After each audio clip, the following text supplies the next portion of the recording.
This is Carrie Gatto with Keller Williams Realty, and today I am here with Jeanine Cerundolo, owner of Thrive Coaching. Hi, Jeanine. I'm so thrilled to be here with you today. Such a pleasure to be here with you too, Carrie. Awesome. So, could you briefly describe your business for us?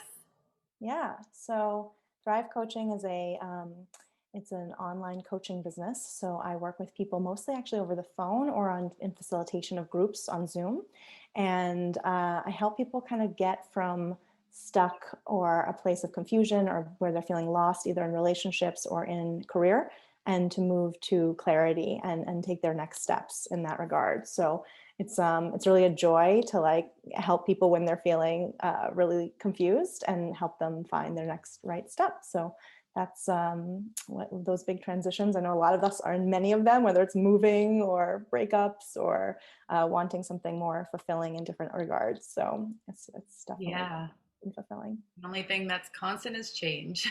That's right. That's right. That's what you can bank on.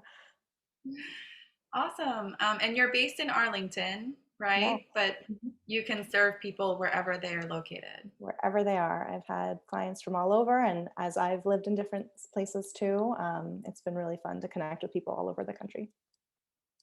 Nice. Yeah. And what motivated you to start your business? So I was always passionate about helping people get from where they are to where they want to be and bridge that gap. And as I was helping people do that in various capacities, my first couple of jobs were in social work and education and through AmeriCorps.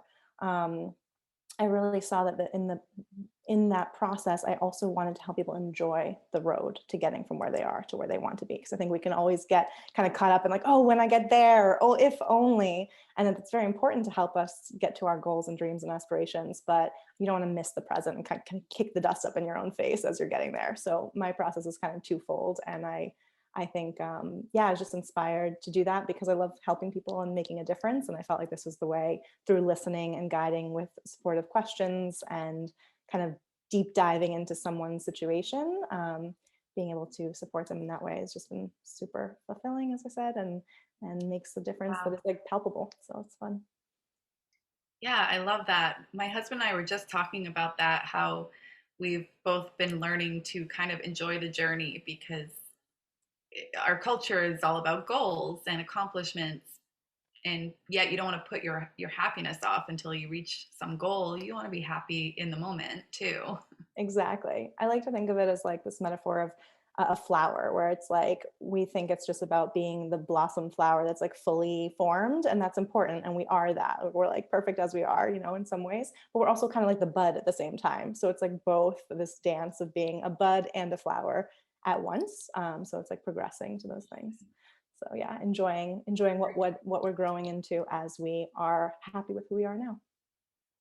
Mm, that's so great. And you wrote a book called Yeah. Team You. Can you tell us about your book? Yes, it's right here actually. I'm matching it today.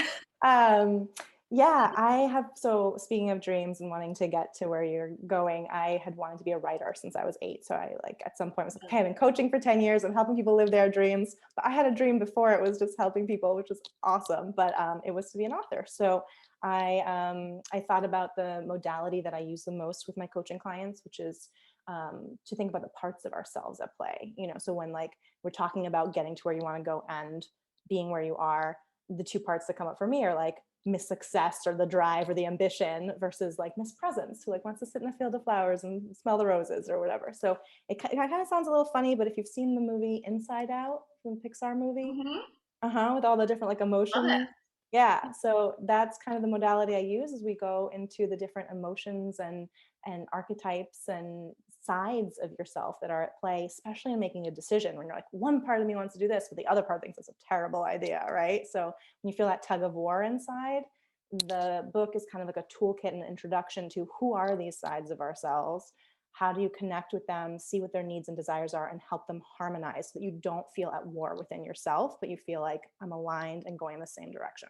So this came out in August, and it was a 3-year journey to. I was like, I'll do it in a year. Like that was a joke's on me, but yeah, I'm really happy that it's in the world now. It has legs of its own.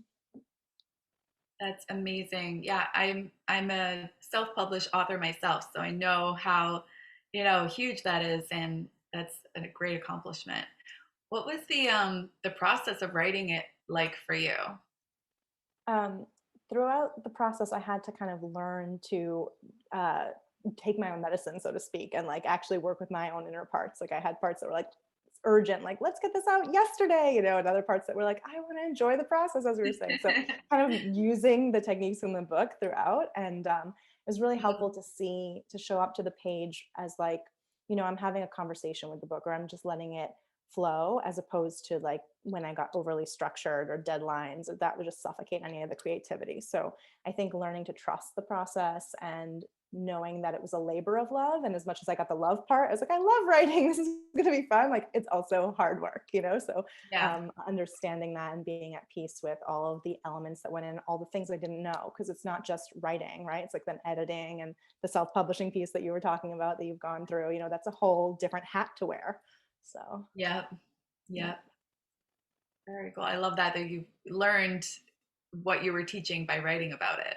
Yes, Really yes, because cool. I've like facilitated all this work a lot for other people, and but have only been the recipient of it a few times in that way. So it was kind of fun to Mhm. like run myself through those examples, and kind of do the work as I was creating it. And the other thing is that a lot of the work was very intuitive in terms of meeting clients where they're at and personalizing the process. So for me, I think the trickiest part of the process of writing a book was I don't have that person in front of me. I don't know what they're going through, whoever's picking it up. So just kind of Ah, standardizing like what can I imagine my reader is going through, and that will be useful to them in a step-by-step process. That was really a fun thing to kind of figure out. wow. That sounds really fascinating. So it was really fun. Yeah, it's definitely an endeavor. um, can you talk about a little bit about who is your ideal client? Yeah, I work with people who I heard this term by Agapi. She says, I don't know how to pronounce her last name, so I'm not going to butcher it, but she talks about being a go giver as well as a go getter.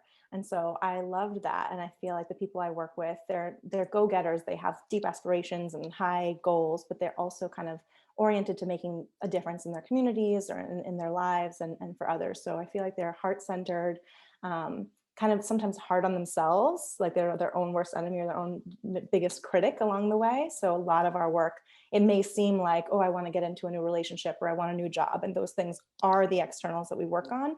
But along the way, it's that internal self compassion and building and cultivating that kindness toward yourself, and celebrating the wins as you go on the path. So I feel like my clients are very open to personal growth and development, and like very trusting of the process and of themselves, and they're always overachievers. I'm like, oh, maybe read this book or maybe do this prompt. They're like, I did 7 of it. Like they tend to go above and beyond, so it's really inspiring to see.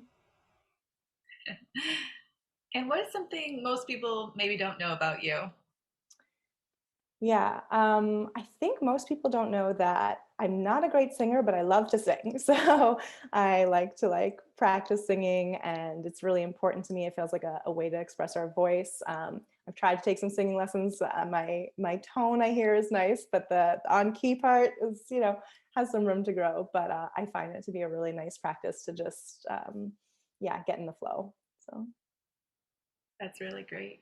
it's fun. Um, what would be your maybe most memorable client experience?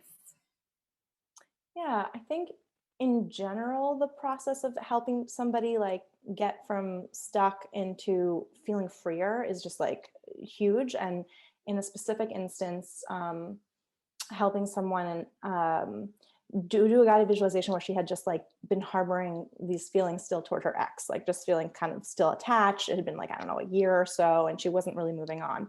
So we did a guided visualization on Independence Day. So that was kind of like an apropos theme, to help her have closure and find, I mean, there's never like a neat, tidy bow, but there was this process that we did to help her kind of say the things that she had been unsaid in her own mind toward the ex, and then imagine what he would say back. And that kind of like granted her this peace where she like let go, and a few weeks later was sitting on a park bench, overheard some guy's conversation, mentioned something to him about it when he was done on the phone, and like now they're married and have a kid. So like she like opened Wow. herself up to find, you know, the love of her life after that, and she said she had that made a big difference for her and kind of like pivoting. So I feel like those little kind of like mini miracles happen a lot when we dive into the truth that we've been resisting and kind of open up new possibilities. I love that. Mini miracles. Yeah. Yeah. That's so cool. Well, if someone's interested in learning more, talking with you, what's the best way for them to contact you?